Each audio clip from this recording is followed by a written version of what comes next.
So it's funny, not a fan of Charlie Kirk, but he tweeted out something. I'm paraphrasing. He says, "This may be the worst answer." Catman. Yeah, right. Yeah, exactly. Catman.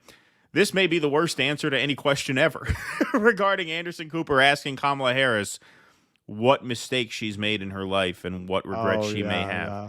about those I was mistakes. hoping you clipped that. Yeah, Yeah. this is just amazing. This is just an extraordinarily horrible answer. Not as evil as the genocide answer. This is more. This is horrible in a funny way. This was like the scene in Train Spotting where Spud goes to get a job, and he goes, "Well, I think my biggest fault is I'm a perfectionist." You know. Yeah, right. This is it's even worse than that because she really doesn't name anything. This is amazing. It's amazing. Yeah.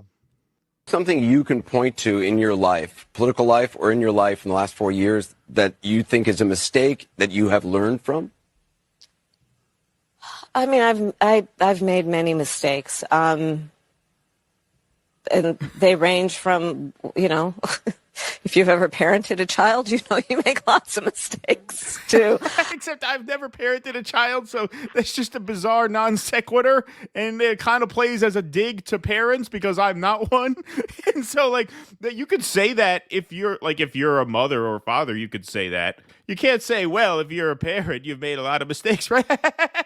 if you're not really did you have parent. did you have a bad experience watching the Brady Bunch or something?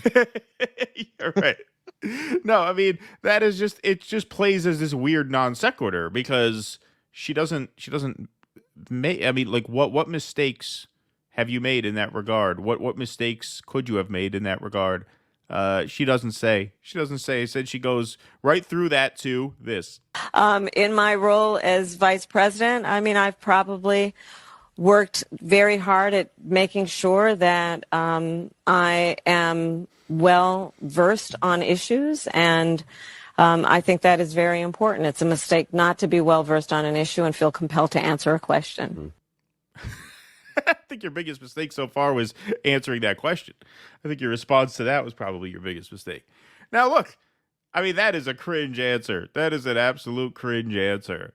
But, again, just like her Gaza answer was honest in its amorality, there's probably a bit of honesty underlying this because for a person as untalented and uninteresting and unfit to be where she is, she has to have probably not made many mistakes. I mean, when you think about it, this is a person with absolutely no talent whatsoever who is tied in a race for the presidency.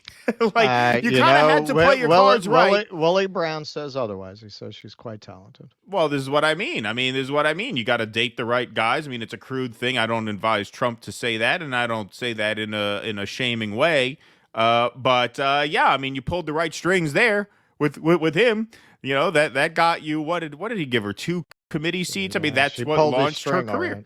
Exactly.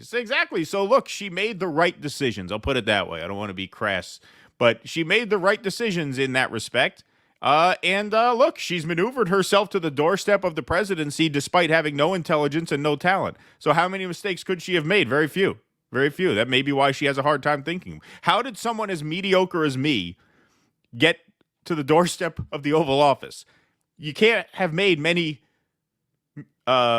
mistakes in your life. If that's where you are, given who she is. Well, so maybe that's it. Every step of the way, if you look at her entire career, she's always deferred to power.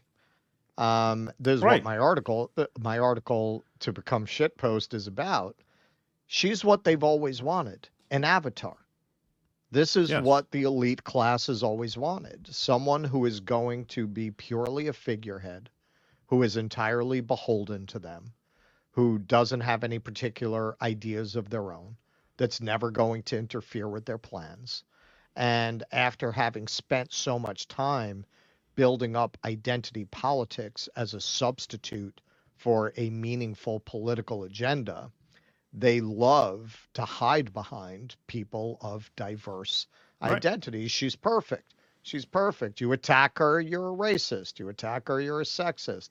And she can play that much better than Hillary because she has a whole other identity group she can claim, or several of them, depending on who you ask or what day it is.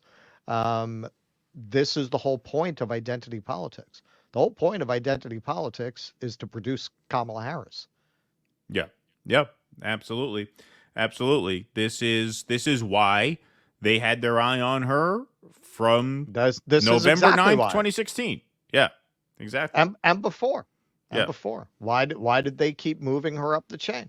Right. That is she is the perfect product of a decades-long effort to remove politics from questions of class and economics.